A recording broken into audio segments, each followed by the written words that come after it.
여러분은 혹시 자살한 사람의 사체를 본 적 있습니까? 나는 지금까지 2명의 사체를 발견했습니다. 2번 모두 우연히, 정말 우연히 옆을 지나가다 발견한 것이었습니다만, 기묘하게도 2번 모두 사체를 발견하기 전 똑같은 현상을 겪었었습니다. 솔직히 지금도 그 생각을 하면 무척 두렵지만 이야기를 해보려 합니다.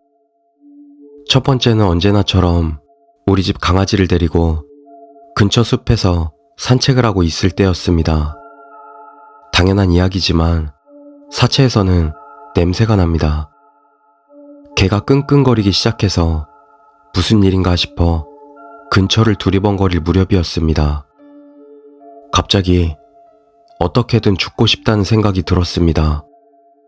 지금 어떻게 해서든 죽어야만 한다. 그런 생각이었습니다. 취직에 실패했을 때라던가, 아버지와 엄청나게 싸웠던 때라던가, 이미 다 지난 일임에도 기분 나쁜 추억만 머릿속에 떠오릅니다. 이런 세상에서 더는 살고 싶지 않다. 편해지고 싶다. 그런 생각이 머리를 가득 메웠습니다. 하지만 그것은 무척 짧은 순간이었습니다. 금세 나는 정신을 차렸습니다. 그리고 어째서 이런 현상이 일어난 것인지 의아해하며 그대로 숲으로 나아가다 발견했습니다. 바닥에 떨어져 있는 배낭과 구두, 그리고 나무에 매달려 있는 부패해 가는 남성의 시체를요. 나는 겁에 질려 집으로 도망쳐 경찰에 신고했습니다. 그리고 그로부터 몇 년 뒤 나는 또 하나의 사체를 발견했습니다. 2번째는 여자였습니다. 여자친구와 함께 드라이브를 나왔을 때였습니다. 그날은 어느 산꼭대기에 올라 전망을 보려고 나왔던 터였습니다. 구불구불한 산길을 차로 천천히 올라가던 도중 또 갑작스레 그 현상이 일어났습니다. 죽고 싶다.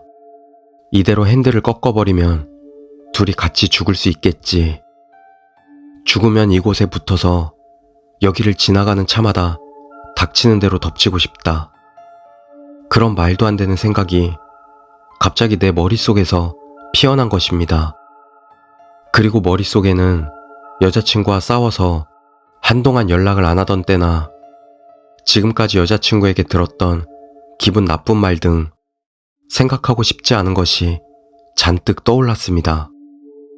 그러나 이번에도 금세 나는 정신을 차렸습니다.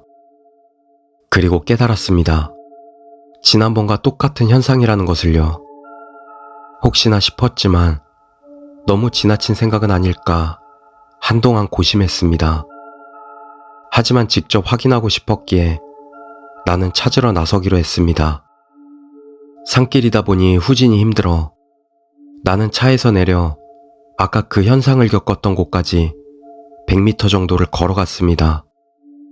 아래쪽을 내려다보니 역시나 있었습니다. 꽤 아래쪽 경사면에 있는 나무 기슭에 감색 옷을 입은 여자가 누워 있었습니다. 온몸에 소름이 쫙 끼쳤습니다.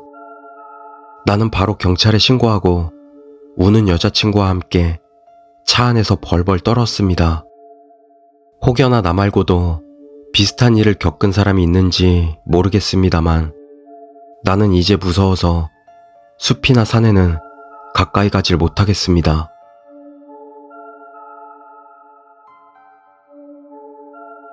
두 번째 이야기, 친구가 그린 풍경화. 예술에 관한 기묘한 이야기라면 옛날 같은 반에 있던 남자아이가 떠오른다. 그 아이는 대단히 그림을 좋아해서 짬만 나면 그림을 그리곤 했다. 그 녀석은 그림에 재능이 있어 특출나게 잘 그렸지만 그 대신인지 조금 지적장애가 있었다. 그리고 그 탓인지 친구도 적었다. 나까지 해서 2-3명 정도였을까. 어느 날 그 녀석 집에 놀러 갔다. 그 녀석은 풍경화를 그리고 있었다. 걔네 집은 고층 아파트였기에 그 집 창문으로 보이는 경치는 무척 아름다웠다. 워낙에 그림을 잘 그리는 친구다 보니 당연히 그림은 훌륭했다. 하지만 찬찬히 살펴보고 있자니 뭔가 위화감이 느껴진다. 잠시 뜯어보고 나니 그 그림에는 없어야 할 건물이 서 있기도 하고 어떤 건물은 아예 사라져 있다는 게 눈에 들어왔다. 야, 이거 뭐야? 잘못 그린 거 아니야? 라고 내가 물었다. 그렇지만 그 녀석은 괜찮아. 아무것도 잘못된 거 없어. 라고 말할 뿐이었다. 나도 별로 신경 쓰지 않고 그저 녀석이 상상해서 그린 그림일 거라는 생각만 했을 뿐이다.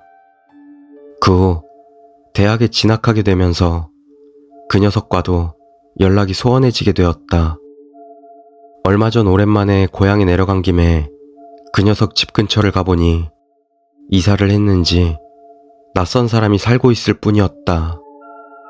어쩔 수 없이 실망한 채 집에 돌아가려고 계단을 내려오던 도중이었다. 문득 창밖의 경치를 보고 나는 경악했다.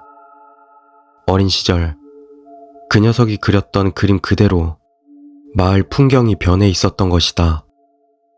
종종 만화나 영화를 보면 지적장애를 가진 대신 초능력을 얻은 이들이 나오곤 한다. 나는 그런 것들을 볼 때마다 아, 그 녀석도 그런 능력이 있었던 걸까?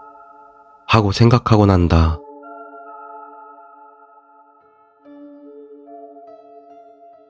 이해하면 무서운 이야기, 초록 이끼.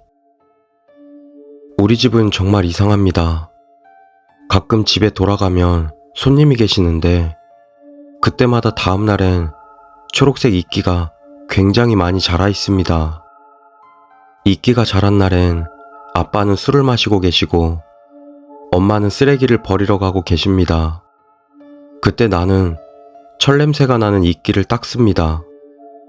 우리 집이 낡아서 그런 것 같습니다. 좀 더 깨끗한 집으로 이사 가고 싶습니다. 해석. 이끼에서 철냄새. 이건 이끼가 아니다. 아이는 정록 생명이고 이끼는 피다.